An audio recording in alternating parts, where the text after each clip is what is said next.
does that, and then he puts another tweet out just after saying, if the fight's in the UK or US, I'll still win, and blah, blah, blah. I don't want to disrespect Andy Ruiz or talk about the contractual situations, but he knows the contractual situations, and we will be letting his team know where that fight will take place. I do think it will take place in the UK, and I do think it will be December 14th, but we'll confirm that to his team in the next few days. Boxing Scene came out with the breaking news that Dillion Whyte tested positive for a banned substance. Can you just kind of give us the whole situation? There's some things I can say and some things I can't say, because obviously there's a big legal situation, and a lot of stuff that's been reported, particularly by that website, is actually incorrect. So what I can tell you is that both fighters underwent extensive VADA testing and UCAD testing in the preparation of that bout. Both fighters went into that bout fully cleared and licensed to fight by those people and by the British Boxing Board of Control. There was a hearing for Dillion Whyte prior to the fight where he was asked to provide information, and he was cleared to fight. So that's what I can tell you. There'll be more information coming out tomorrow. That's important because there's like this big speculation that no one knew and it was brushed under the carpet. No, there was a procedure that was followed. I'm not a doping agency. I'm not a governing body or a commission. Once those people clear a fighter to take part, the fight's on. And there was a hearing to listen to evidence pertaining to that during that process, and the result of that meant that the fight took place. Okay, question for you. Was the WBC notified about the inquiry? I don't know, that's a question for the British Boxing Board of Control. We don't notify people of confidential information between a fighter, the governing body, and the testing agency. In a VADA environment, VADA report on their tests, okay, to various different people. So for instance, VADA don't sanction fighters, they don't suspend fighters, they just report the information. Dillion Whyte's entire VADA history completely clear in a preparation to the Ruiz fight. So all the reports that the WBC would have got is all of his cleared tests. UCAD do sanction fighters, they do suspend fighters, they do stop fighters from taking part. And they went through that process. They had an independent panel hearing with Dillion Whyte, and he was cleared to take part in the fight. So whether the WBC were informed, that's a question for the British Boxing Board of Control. Now, a lot of people in the US are not familiar with the protocol in the UK. What is a therapeutic exemption? Because from somebody on this side of the pond, it sounds like kind of a shield to cover up what guys are actually taking. Absolutely. I mean, that's not a UK problem. That's a global problem. And what is a therapeutic use exemption?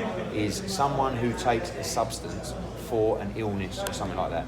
I'm not a doping agency, so as far as I know on that situation, you would have to go to the governing body, i.e. VADA or someone like that, and you would have to provide all your medical history to say this is something that I need to take. Might be an eczema cream, might be, I don't know, something like that.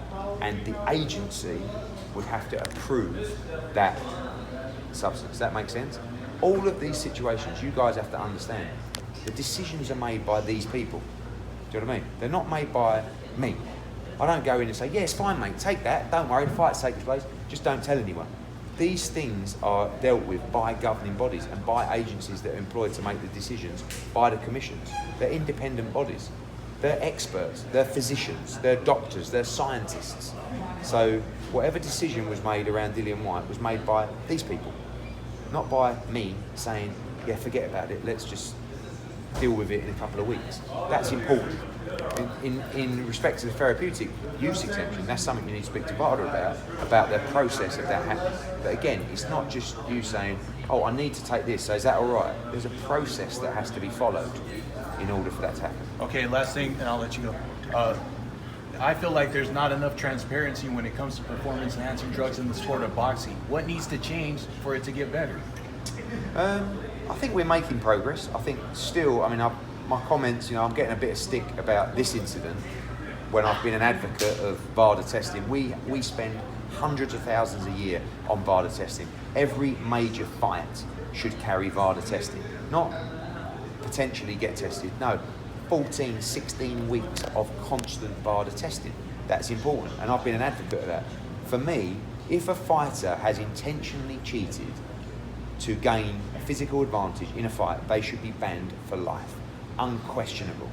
There are incidents, and I know plenty of fighters that have failed a test where they've been sloppy or unlucky. Unfortunately, it's hard to have one rule for one and one rule for another, if that makes sense. Some incidents, won't name any names, heavyweights recently, who've pulled out of anti-Joshua fight, where it's so, like, it's just about 3 substances and the way they're ingested and the levels in them and stuff like that.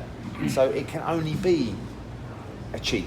Do you know what I mean? But there's no significant suspension. The WBA came out with a 6 months, but that's a slap on the wrist. The problem is, this is the good thing about UCAD, right? Which you'll learn as this case goes on. UCAD can sanction. UCAD, if a fighter, say it could be Dillion Whyte, is found guilty, he will be sanctioned by UCAD. The problem with VADA is they report, they do an amazing job, but they can't sanction. So the problem is with the Gerald Miller situation is, who is going to sanction? Should be the commissioner. Exactly. But when he hasn't got a license, which he didn't have at the time, he can't have that license suspended. So now what will happen is Gerald Miller, just using, and I'm done with hitting on Gerald Miller. Like, get on with his life. Like, I like the guy. Like, just, you know. But what I'm saying is, the commissions now, he will apply for a license in another commission, right? Whether they pass him or not is up to that commission, you know. But really, there should be someone. I wish VADA could come out and say, you have done this. The length of ban that we impose is 4 years, 2 years, 1 year, whatever it is. But your bigger problem is the bigger problem, is in America, because at least in England there is a body who, if a fighter has knowingly cheated and he's failed a test, they will sanction him and they will ban him. There's a case with Eric Molina. You won't know this. Eric Molina failed a test for the Anthony Joshua fight. I think he's still banned from taking part in the UK. Right? So at least they ban. So with the Dillion Whyte situation, let it unplay, make your own judgment, and if they feel that he's cheated or he's taken a banned substance and this and that, they will ban him. And they will ban him for years. Alright? But innocent till proven guilty, it's more these days guilty till proven innocent. But it's very important for you to know that a hearing took place regarding this incident prior to the bout. Do you know what I mean? Not, there's the news, okay, don't tell anyone, let's just get a fight over. Which has historically happened in the sport. Not in my experience, virtually impossible. Virtually impossible. Where a fighter has failed a drugs test and you can just sweep it under the carpet. Because it was very important in this situation that there was this hearing so that it could be dealt with by experts, not by you, not by me, who don't know what we're talking about, by experts. And was Ruiz's team notified of this? No, because there's nothing to notify them whilst there's a hearing taking place. If he failed and they said, you're not allowed to fight, blah, blah, blah, of course he would have been told. But what do? You go and say, just to let you know, there was an inquiry, there was a hearing, and he's cleared to fight. Just wanted to let you know. Like, you can't, that's going to be almost unfair to Ruiz. You know, I understand the argument of letting a fighter know, but and by the way, the whole thing is confidential, whilst the fighter's getting the right to be heard.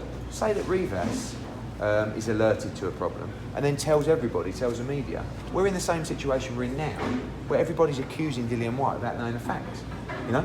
So then it's prejudice to the hearing. So that's why it's asked to be kept confidential. I don't mind telling you the truth. There was a hearing, an independent panel assessed it, and he was cleared. That's the truth. But I understand your argument, but I just feel that in a confidential situation like that, in a legal case, unless a fighter is suspended to fight, unless he's banned to fight, then really you can't just prejudice the guy's position in the hearing. I feel like test results should be made public so there's transparency. Yeah, but VADA, when you do VADA, there's certain people on the email, right, of all the reports.